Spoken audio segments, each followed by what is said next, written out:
Well बाबा लोग कैसे हो। एलियन अर्थ एपिसोड 6 ड्रॉप हो चुका है जो कि काफी सॉलिड था। कमेंट बॉक्स में जरूर बताकर जाना कि एलियन अर्थ देखने में मजा आ रहा है या नहीं। मैं अपना बताऊं बाबा, बहुत मजा आ रहा है। बहुत समय बाद एक अलग यूनिवर्स का कंटेंट देखने को मिल रहा है जहां एलियन क्रिएचर्स के साथ साथ हम डिस्टोपियन एरा को भी देख रहे हैं। ऑल्सो उस एडवांस टेक्नोलॉजी को देख रहे हैं जो इन फ्यूचर हमें मिलने वाली है। कैसे इतना एडवांस होने के बाद भी हम एक नई सभ्यता को जन्म देंगे जिससे हम और लंबी उम्र तक सरवाइव कर सके। चलो करते हैं एंडिंग को explain and complete breakdown episode 6 को। लेकिन शुरू करने से पहले लाइक कर दो एंड नए लोग काम पसंद आने पर सब्सक्राइब जरूर करके जाना। तो एंडिंग में हम देखते हैं नेवरलैंड में एलियन क्रिएचर्स लैब में ब्लंडर हो चुका है। मोरो का जो मंसूबा था उसे हमारे भोले भाले बंदा आरूस उर्फ स्लाइटली ने पूरा कर दिया है, क्योंकि मोरो लगातार उसे उसकी फैमिली का थ्रेट जो दे रहा था। एंड आर्थर को जैसे तैसे तिगड़म लगाकर जीनोमॉर्फ एक्स के पास उसे ले गया। एंड हम देखते हैं फेस हगर जो आर्थर के चेहरे पर चिपक जाता है। एंड यहाँ इस प्रोसेस में फेस हगर अपने अंदर से जीनोमॉर्फ टैडपोल्स को रिलीज करेगा जो कि आर्थर के चेस्ट में जाएगा, यानी उसके अंदर, और उसके लंग्स को कंज्यूम करेगा, जस्ट लाइक जोज लंग जहां से वो वेंडी वाला जीनोमॉर्फ पैदा हुआ था।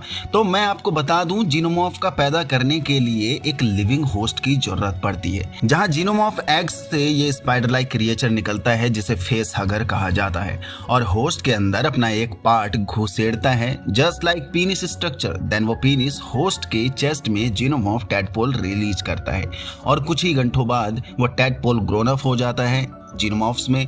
देन उसके बाद चेस्ट बस्टर निकलता है, मींस छाती चीर कर छोटा सा जीनोमॉर्फ का बच्चा निकलता है। बिल्कुल सरपेंट लाइक स्ट्रक्चर जो हमने देखा था 4th एपिसोड के एंड में वेंडी के सामने, वो छोटा सा जीनोमॉर्फ बिल्कुल सांप की तरह देखने को मिल रहा था। बिल्कुल वैसा ही आर्थर के चेस्ट से भी निकलते दिखेगा। किसी के मन में सवाल आ रहा होगा कि क्या अब आर्थर बच जाएगा? नहीं, अब आर्थर नहीं बच पाएगा, क्योंकि with in a minute face अगर अपना काम कर देता है होस्ट के फेस से चिपकते ही एंड होस्ट के चेस्ट में टैडपोल रिलीज कर देता है। एंड यहाँ तो स्लाइटली आर्थर की बॉडी को लेकर हिडन सेल में छुप भी गया है, जो कि कुछ ही घंटों बाद जीनोमॉर्फ पैदा हो जाएगा और कुछ ही घंटों बाद वो एक ग्रोन अप फुल एडल्ट जीनोमॉर्फ देखने को मिलेगा। एंड वैसे ही तबाही मचानी शुरू कर देगा, जैसा कि हमने एपिसोड 1 के स्टार्टिंग में और पूरे एपिसोड में देखा था। ऑल्सो विलेंड यूतानीस के कार्गो शिप में भी जो तबाही करी थी वो देखा था। लेकिन एक सवाल मेरे दिमाग में आ रहा है कि वेंडी वाला जीनोमॉर्फ जिससे वेंडी लगातार कम्युनिकेट कर रही है, क्या वेंडी वाला जीनोमॉर्फ हेल्प करेगा या फिर वो भी अब तबाही मचानी शुरू कर देगा जैसे ही आर्थर वाला जीनोमॉर्फ पैदा हो जाएगा उसके अंदर से, यानी उसके साथ मिलकर।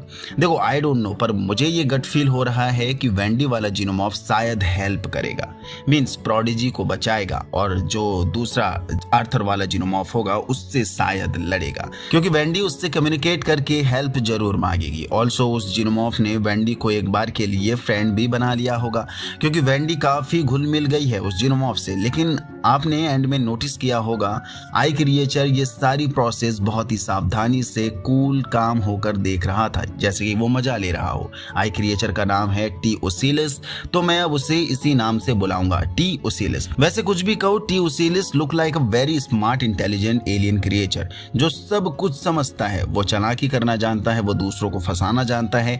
एंड लैब में ये सब ब्लंडर फैलाने का काम भी टी ओसिलिस ने ही किया था। उसने टूटल्स को डिस्ट्रैक्ट किया जिससे वो अंदर ही फंस गया। एंड मधुमक्खी क्रिएचर ने फिर टूटल्स को डैमेज कर दिया। एंड हमने देखा एंड में सिर्फ जीनोमॉर्फ ही आजाद नहीं हुआ है, साथ में मधुमक्खी क्रिएचर भी आजाद हो चुकी है, जिसके मुंह से ऐसा एसिड निकल रहा है जो कि तुरंत ही इंसानों को मार दे रहा है। जबकि टूटल्स तो सिंस था, उसके बाद भी तुरंत ही उसे मार दिया। तो जिंदा ह्यूमंस को तो इसका एसिड पलक झपकते ही खत्म कर देगा।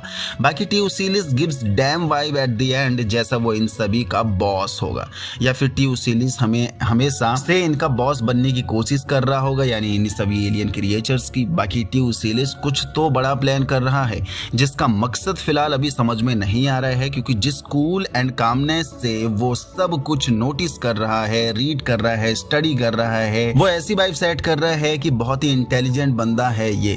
तो बाबा प्रोडिजी की धज्जियां उड़ने वाली है। लेकिन मैं सरप्राइज हूं ये देखकर कि ये सारी प्रोसेस कर्स भी देख रहा है, उसके बाद भी वो कोई हरकत नहीं कर रहा है। उल्टा बॉय कवेलियर को ये बोल दिया कि सब कुछ अंडर कंट्रोल है।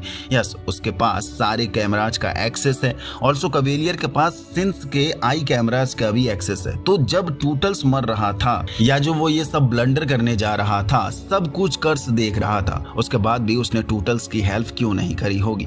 क्योंकि कर्स सेंस से आसानी से कनेक्ट होकर कम्युनिकेट कर सकता है। तब कर्स ने टूटल्स को रोका क्यों नहीं अंदर जाकर खाना देने से? क्योंकि कर्स तो ये जानता ही है कि ये सारे क्रिएचर्स कितने घातक हैं, कितने खूंखार हैं। जबकि टूटल्स एक बार के लिए मान लेते हैं कि 10-11 साल का बच्चा है, जिसके दिमाग से ये सारी चीजें उड़ गई होंगी कि मैं आसानी से जाके अंदर खाना दे सकता हूँ। बच्चा दिमाग होने के कारण उसके अंदर वो काइंडनेस जरूर है कि इन्हें खाना दिया जाए। अपनी ड्यूटी को बड़ी ईमानदारी से वो निभा रहा था, बट कर्स यहाँ सब कुछ जानता था, उसके बाद भी उसने नहीं रोका। बाकी आपने नोटिस किया होगा कर्स एपिसोड 4 के बाद से काफी शांत देखने को मिल रहा है, जो कि वाइब मैच कर रहा है ट्यूसिलिस से। तो कहीं कर्स भी तो ट्यूसिलिस से करप्ट तो नहीं हो गया है, या फिर कर्स के दिमाग में कोई बिग प्लान चल रहा है। मींस कहीं ना कहीं बदला ले रहा हो बॉय कविलियर से, जिसने कुछ ना कुछ कर्स से छीना होगा इन द पास्ट, और अब कर्स बॉय कविलियर के इस अंपायर को बर्बाद होते देखना चाहता है या इसे बर्बाद करना चाहता है। इतने समय से वो घात लगा के जरूर बैठा होगा और यही उसे बेस्ट टाइम दिख रहा है बदला लेने का, या फिर खुद बॉस बनकर प्रोडिजी को चलाना चाहता होगा, या फिर कर्स को भी सीक्रेटली मोरो ने करप्ट कर दिया होगा, जिससे उसे कुछ भी फर्क नहीं पड़ रहा है। बाकी अभी तक हमने एक चीज क्लियरली समझ में आई है कि इन डेडलिएस्ट एलियन क्रिएचर्स का आखिर इस्तेमाल क्या हो सकता है, जो अभी तक क्लियर नहीं है। जिस हिसाब से यूतानी जिनके पीछे पड़े हुए हैं, ऐसी कौन सी न्यू लाइफ फॉर्मेशंस इन क्रिएचर्स की मदद से होने वाली है, जो कि हम देख रहे हैं कि इन्हें कंट्रोल में लाना बहुत ही मुश्किल है। बहुत ही ज्यादा डेडलियस्ट हैं ये एलियन क्रिएचर, जो हम देख ही रहे हैं। बॉय कविलियर खाली हवा में उड़ रहा है, but actual importance in alien creature की सिर्फ यूतानीज को ही मालूम है या वो ही समझ रहे हैं। एंड जब इस पार्ट का मिस्टीरियस एंड सीजन के एंड में होगा तो बाबा मजा आएगा। जीनोमॉर्फ जो इतनी तेजी से बढ़ता है, पैदा होने के कुछ ही घंटों में वो फुल ग्रोन अप एडल्ट हो जाता है। तो देखा जाए तो जितनी तेजी से वो बढ़ भी रहा है, उतनी तेजी से वो बुढ़ा भी होगा और मारा भी जाएगा, यानी ओल्ड होगा। तो ऐसे में क्या जीनोमॉर्फ बस 2-3 दिन की ही शॉर्ट लाइफ जीते हैं? तो मे बी अगर इनका इस्तेमाल ही ये लोग करना चाहते हैं तो जीनोमॉर्फ काफी पावरफुल एंड स्पीडी क्रिएचर देखने को मिल रहा है हमें। तो हो सकता है जीनोमॉर्फ से यही क्वालिटी ली जाएगी, यानी powerful and speedy magical powers humans की लाइफ में इंप्रूवमेंट्स करने के लिए, इंप्रूवमेंट्स बढ़ाने के लिए। ऑल्सो ट्यूसिलिस जो हमें काफी इंटेलिजेंट एंड सातिर लोमड़ी चाल का फुली पेशेंस क्रिएचर देखने को मिल रहा है, तो हो सकता है स्मार्ट एंड इंटेलिजेंस ट्यूसिलिस से लेने का प्लान कर सकते हैं इन फ्यूचर। एंड ये चीज प्रोडिजी को नहीं मालूम है, पर यूतानीज को मे बी ये सारी चीजें मालूम है, या फिर वो जानते होंगे कि इनका हम ऐसे इस्तेमाल कर सकते हैं। ऑल्सो इन क्रिएचर के द्वारा जो भी एसिड प्रोड्यूस करा जा रहा है, मे बी इसका भी यूज यूतानीज करना चाह रहे होंगे, क्योंकि इसकी जो वैल्यू है इस एसिड की, वो काफी डेडलिएस्ट वैल्यू है, जो हम देख ही रहे हैं।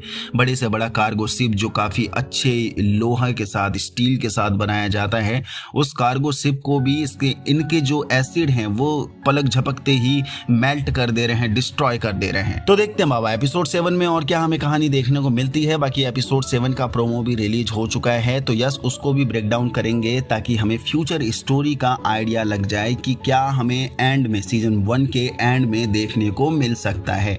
ये सारी भसड़ जो चल रही है अभी तक कुछ क्लियर नहीं आ रहा है। इन एलियन क्रिएचर जो वाकई में तबाही मचाने में बिलीफ रखते हैं, बट इनका इस्तेमाल कैसे वो कर सकते हैं। प्रोडिजी को कुछ मालूम भी है इनके बारे में या नहीं है, वो सब सिर्फ अभी स्टडी करना चाहते, एक्सपेरिमेंट करना चाहते, बट द एक्चुअल यूज इनका क्या होने वाला है वो यूतानीज को मालूम है, क्योंकि यूतानीज जो काफ़ी लंबे समय से इन पर रिसर्च कर रहे थे, इन पर स्टडी कर रहे थे, इन पर एक्सपेरिमेंट कर रहे थे, सो दे नोज कि इनका इस्तेमाल कैसे और कहाँ हो सकता है। तो देखेंगे एपिसोड 7 क्या हमें कुछ ऐसी हिंट डिटेल्स प्रोवाइड करता है या नहीं। मिलते हैं प्रोमो ब्रेकडाउन वीडियो में। यहाँ तक पहुँच गए तो आपको वीडियो पसंद आए तो लाइक कर दीजिए, नए हो तो चैनल को सब्सक्राइब कर दीजिए।